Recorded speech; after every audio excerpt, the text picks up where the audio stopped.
Hello everyone. Today I'm going to talk about how to prevent a hook. In a golf swing, you should never have a hook. Okay.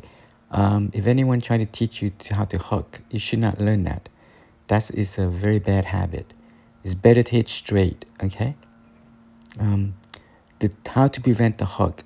The key thing is a balanced finishing swing. You don't want to have an overswing. Overswinging, that will create a hook. Okay, and then how do you have a balanced finishing swing?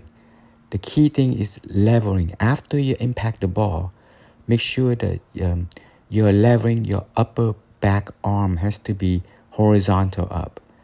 And then the swing should be only 80% of the force movement. And then you should be facing the target, not go around it. Okay? That's the key thing to prevent a hook. It's a balanced finishing swing. Swing only 80% of your effort and not to be overswing.